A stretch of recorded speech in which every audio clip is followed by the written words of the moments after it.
Karena kita sedang membahas tentang zikir. Baik, sekarang yang kedua, masih ingat? Tadi kalau seorang sedang berzikir, maka konsekuensinya dia akan apa terhadap Allah? Ingat. Yang kedua, dekat. Pertanyaan saya, apakah setiap orang yang mengucapkan astagfirullah menjadi ingat kepada Allah? Itu masalahnya. Banyak orang pasca sholat mengatakan astagfirullah, tapi kalimat itu tidak mengingatkan dia dengan Allah. Itu masalah utamanya. Assalamualaikum warahmatullahi wabarakatuh. Assalamualaikum warahmatullahi wabarakatuh. Astagfirullah. Astagfirullah. Astagfirullah. Halo? Gimana? Anda salam langsung ngecek status. Lisan Anda astagfirullah, tapi tangan Anda megang handphone. Pikiran Anda melihat status. Sebagian orang bahkan merespon urusan dunia. Bagaimana istighfar bisa berkorelasi dengan itu semua? Itu masalah utamanya. Jadi semua kalimat ini ketika diucapkan bingkainya adalah zikir. Mampukah Anda mengucapkan istighfar ini yang langsung mengingatkan Anda dengan Allah Subhanahu wa taala? Ini poin besarnya. Nah, tahan. Saya berikan rahasia besar dulu di sini. Kenapa Anda mesti mengucapkan kalimat ini? Buka Al-Quran surah ke-71. Surah apa itu? Surah apa? Nuh. Bukan Al-Ma'arij. Al-Ma'arij 70. Ayat 10. Kalau mau dari ayat 9-nya. Sampai dengan 13. Kemudian saya kotaki ayat 10-nya. Nih, 10-nya saya kotaki di sini. Ini yang pentingnya. Awas, awas. Nabi Nuh alaihissalam berdakwah kepada umatnya. Berapa tahun? 950 tahun. Masya Allah. 950 tahun berdakwah kepada umatnya. Bahkan dakwahnya terang-terangan juga sembunyi-sembunyi. Pelan dan silent. Ya, ada yang silent, ada yang terang-terangan. Kencang. Ayat 9-nya, "Tsumma 'alantu lahum wa asrartu lahum israra." Aku berdakwah kepada mereka kadang terang-terangan. Dengan kencang, sampaikan dengan terang. Tapi kadang juga aku sampaikan dengan pelan, dengan silent. Ada orang-orang yang memang secara pelan aku sampaikan halus, sesuai dengan tipikalnya. Ada yang langsung aku sampaikan keterangannya dengan seterang-terangnya. Tapi tahukah Anda, selama 950 tahun berdakwah itu, yang terang-terangan, yang sembunyi-sembunyi, kalimat pertama apa yang dimintakan Nabi Nuh kepada mereka? Perhatikan ayat 10-nya. "Faqultu astaghfiru rabbakum innahu kana ghaffara." Rahasia pertama. Perhatikan baik-baik. Kalimat pertama yang disampaikan Nabi Nuh alaihissalam kepada kaumnya. 950 tahun. Masya Allah. Lihat baik-baik.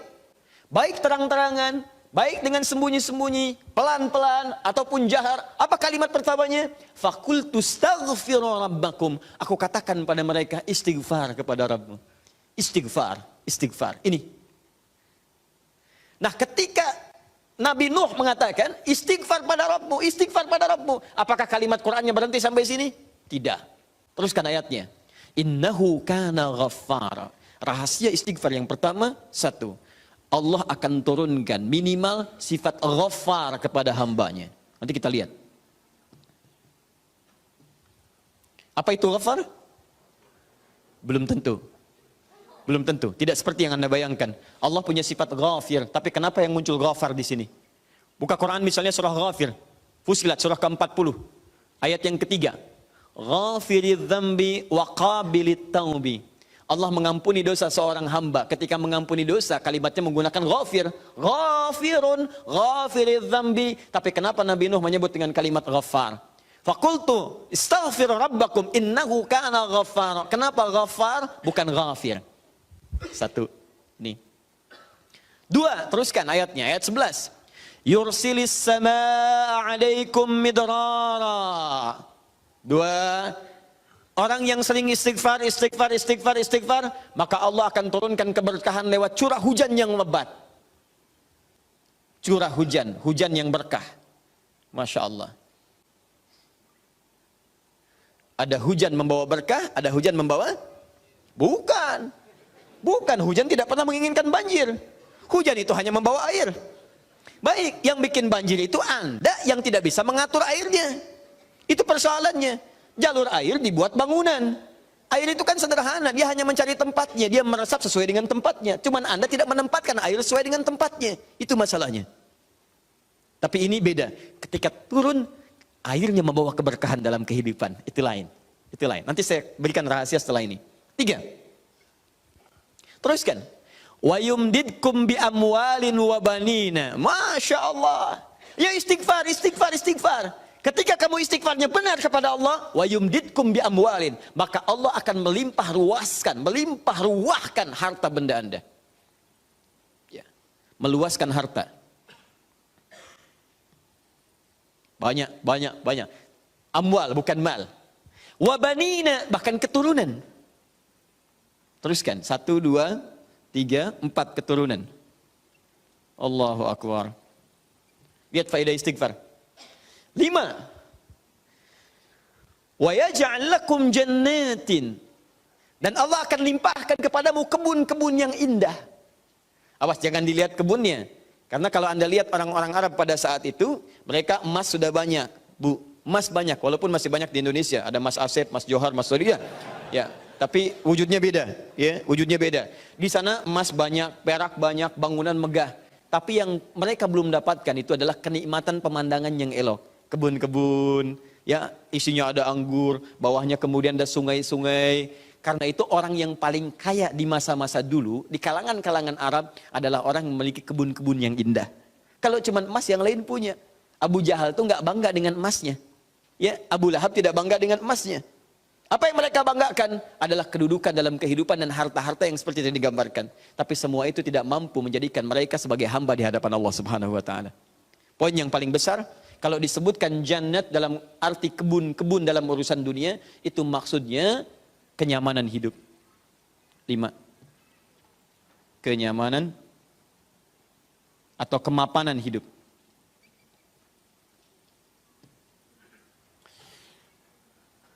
Wa yaj'al lakum anhara, kenikmatan hidup. Masya Allah, sudah mapan, nikmat. Kaya, tenang. Wah, ini hebat banget nih hidupnya. Dosanya diampuni oleh Allah. Kemudian hidupnya berkah, hartanya melimpah, keturunannya juga luar biasa, gitu kan? Setelah itu hidupnya nyaman, mapan dan nikmat. Kurang apa lagi? Antum pilih mana? Kaya tapi gelisah atau miskin tapi tenang? Jangan pilih yang ketiga, saya tidak berikan. Nah, tahan sebentar. Lihat sini. Jadi ketika Anda diminta istighfar, astagfirullah, astagfirullah, astagfirullah. Ternyata di antara esensi kalimat istighfar itu bukan kalimat biasa. Anda mampu mengucapkannya dengan baik, maka Allah turunkan kemuliaan lewat lisan Nabi Nuh itu. Faqultu astaghfiru rabbakum innahu kana ghaffara yursilis samaa 'alaikum midrara wa yumdidkum bi amwalin wa banina wa yaj'al lakum jannatin wa yaj'al lakum anhara. 6 kemuliaan bagi orang yang sangat senang beristighfar kepada Allah Subhanahu wa taala. Tapi ini masih urusan dunia. Akhiratnya belum selesai. Pilih mana? Miskin masuk surga atau kaya masuk neraka? Miskin masuk surga. Kasihan. Kenapa tidak kaya masuk surga? Ya itu pilihan dari saya. Ya. Ini pilihan dari Al-Quran. Saya kan tidak mengatakan jangan pilih yang ketiga. Itu yang pertama tadi. Ya. Lihat sini. Ini jaminan kehidupan dunianya. Mana akhiratnya? Ya Allah, kalau cuma dikasih dunia saya tidak mau. Jangan-jangan saya dunianya bahagia, akhiratnya nestapa. Maka adakah faidah dari istighfar atau kehidupan akhirat saya? Kamu mau minta surga yang mana? Orang-orang surga biasa, saya berikan pada pelaku istighfar surga seluas langit dan bumi. Quran surah ketiga ayat 133. Ayat 133, paling kanan sebelah atas. Lihat, di sini hidupnya lapang, di sini surganya seluas lapangan. Lapangannya apa? Bukan lapangan dunia. Perhatikan lapangan akhirat. Wasari'u ila maghfirah. Bergegaslah Anda untuk memohon ampunan Allah. Maghfirah, turunan kata dari istighfar, minta ampun. Bukankah istighfar minta ampun? Ayo cepat, bergegas, rajin, cepat. Orang yang rajin istighfar, cepat istighfar. Lihat, wa jannatin arduhas samawatu wal ard.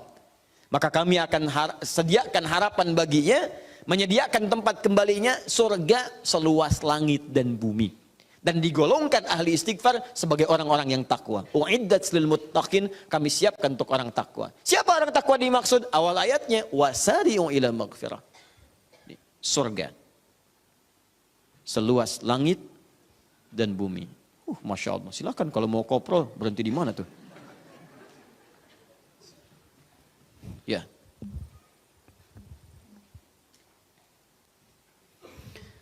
Nah, kalau ditawarkan begini, siapa yang tidak mengambil tawaran ini?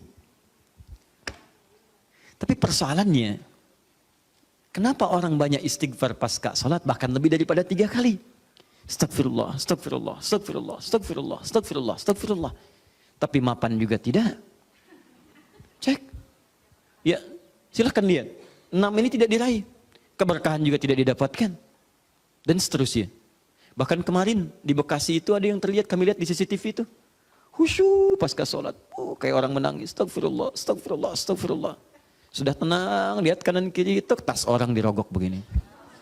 Kok bisa tuh? Astagfirullah lagi ibu juga. Ya?